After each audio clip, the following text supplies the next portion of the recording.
கோட்டைமேடு பகுதியில் அன்னதானத்தை துவக்கி வைத்த முன்னாள் அமைச்சர் ஆர். பி. உதயகுமார். மதுரை மாவட்டம் அலங்காநல்லூர் அருகே கோட்டைமேடு பகுதியில் முன்னாள் முதல்வர் எடப்பாடி பழனிசாமி அவர்களின் 70வது பிறந்த நாளை முன்னிட்டு பொதுமக்களுக்கு மருத்துவ முகாம் மற்றும் அன்னதானம் வழங்கிய முன்னாள் அமைச்சர் ஆர். பி. உதயகுமார். அன்னதான ஏற்பாடு செய்த அலங்காநல்லூர் ஒன்றிய செயலாளர் ரவிச்சந்திரன் அவர்களின் தலைமையில் நடைபெற்றது.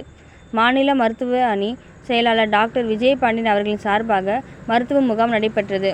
இதில் ஏராளமான ஏழை எளிய பொதுமக்கள் மருத்துவ பரிசோதனை செய்யப்பட்டு அவர்களுக்கு மருந்து மாத்திரை வழங்கப்பட்டது. அன்னதானத்தையும் மருத்துவ முகாமையும் வைத்த முன்னாள் அமைச்சர் ஆர். பி. உதயகுமார் செய்தியாளரை சந்தித்தார். 10ஆம் தேதி தொடங்கி தொடர் அன்னதான பெருவிழாவாக நடைபெற்றுக் கொண்டிருக்கிறது என்பதை மகிழ்ச்சியோடு தெரிவித்துக் கொண்டு, இன்னைக்கு நடைபெறுகிற இந்த அரசு 520 வாக்குறுதிகளிலே நிறைவேற்றுவதிலே அவர்கள் மெத்தன போக்கை தொடர்ந்து கடைபிடித்து வருகிறார்கள். அதையும் இந்த மக்கள் சகித்து கொண்டு பொறுத்து கொண்டு இன்றைக்கு வாழ்ந்து கொண்டிருக்கிற கஷ்ட காலத்திலே வாழ்ந்து கொண்டிருக்கிற இந்த மக்களுக்கு இன்றைக்கு சோதனைக்கு மேல் சோதனை என்றதை போல அம்மாவுடைய திட்டங்களான வரலாற்று சிறப்புமிக்க திட்டங்களை எல்லாம் ரத்து செய்து விட்டார்கள். தாலிக்கு தங்கம் திட்டம், மடிக்கணினி திட்டம் போன்றவையெல்லாம் ரத்து செய்து விட்டார்கள். அதையும் இந்த மக்கள் பொறுத்து கொண்டு தேர்தலுக்காக காத்து கொண்டிருக்கின்றார்கள். அதே போன்று இன்றைக்கு நமது தமிழகத்துடைய உயிர் பிரச்சனையாக இருக்கிற ஜீவாதார உரிமைகளான தென் தமிழகத்திலே தென் மாவட்டத்திலே நம்முடைய முல்லை பெரியாறு அணை இன்றைக்கு அது 5 மாவட்டங்களுக்கு மதுரை, தேனி, திண்டுக்கல், சிவகங்கை, ராமநாதபுரம் 5 மாவட்ட மக்களுக்கு ஜீவாதார உரிமைகளாக இருக்கிறது. பாசனத்திற்கும் குடிநீர் உள்ளிட்ட அனைத்து தேவைகளுக்கும் இந்த முல்லை பெரியாறு அணைதான் நமக்கு ஒரு ஜீவாதார உரிமையாக இருந்தது.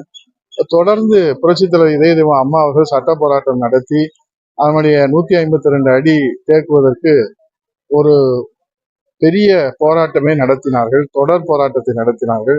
அதன் விளைவாக அந்த உரிமை மீட்டெடுக்கப்பட்டது. ஆனால் தற்போது திமுக அரசு அமைந்தவுடன் இந்த 3 ஆண்டுகளாக தொடர்ந்து கேரள அரசு புதிய அணை கட்டுவதாகவும் அந்த அணை பலமிழந்து விட்டதாகவும் ஏற்கனவே 8 முறைக்கு மேலே ஆய்வு செய்து அந்த அணை பலமாக இருக்கிறது என்று சொல்லிதான் உச்ச நீதிமன்றத்திலே மாண்புமிகு நீதி அரசர்கள் தீர்ப்பை கொடுத்தார்கள்.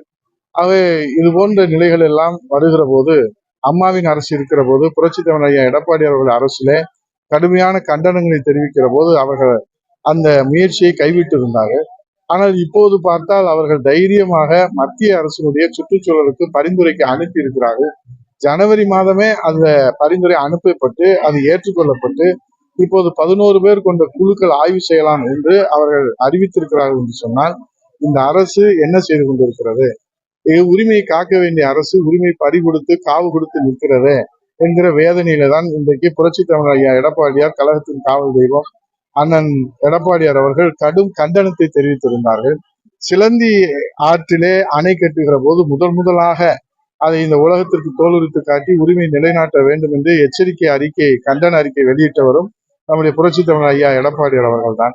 இப்போது முல்லை பெரியார் அணையிலும் முதல் கண்டன குரலாக உரிமை குரலை எழுப்பியிருப்பவரும் புரட்சித் தமிழர் ஐயா எடப்பாடியார் அவர்கள் தான்.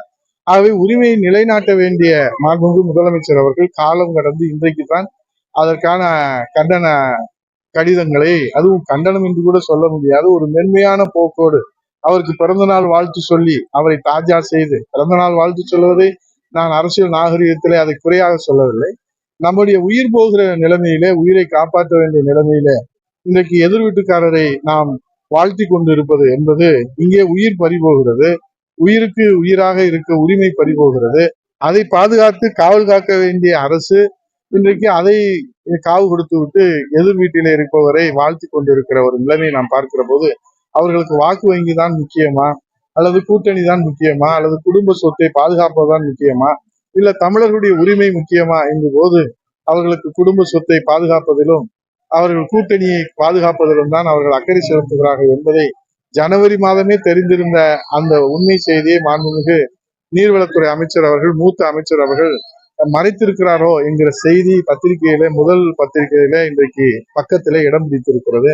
ஆகவே சிலந்தி ஆற்றின் உரிமை இன்றைக்கு அமராவதியில துணை ஆறிலே நமக்கு நீர் கிடைப்பதை தடுப்பதிலும் இங்கே இருக்கக்கூடிய நம்ம முல்லை பெரியார் தென் மாவட்ட மக்கள் இந்த போக்கை திமுக அரசு தொடருமானால் எங்கள் பொதுச் செயலாளர், கழகத்தின் நிரந்தர பொதுச் செயலாளர், கழகத்தின் காவல் தெய்வம், வருங்கால முதலமைச்சர் ஐயா எடப்பாடியார் அவர்களை இங்கே தென் மாவட்டங்களுக்கு நேரில் அழைத்து வந்து மதுரையிலோ தேனியிலோ அவருடைய தலைமையிலே விவசாயிகளுடைய ஒட்டுமொத்த விவசாய உரிமை பாதுகாக்க, தென் மாவட்ட மக்களின் உரிமை பாதுகாக்க மாபெரும் விவசாயிகள் போராட்டத்தை நடத்துவதற்கு அனைத்து இந்திய அண்ணா திராவிட முன்னேற்ற கழகம் புரட்சி தமிழர் எடப்பாடியார் தலைமையிலே நடத்துவதற்கு ஒரு நாளும் அஞ்ச மாட்டோம்.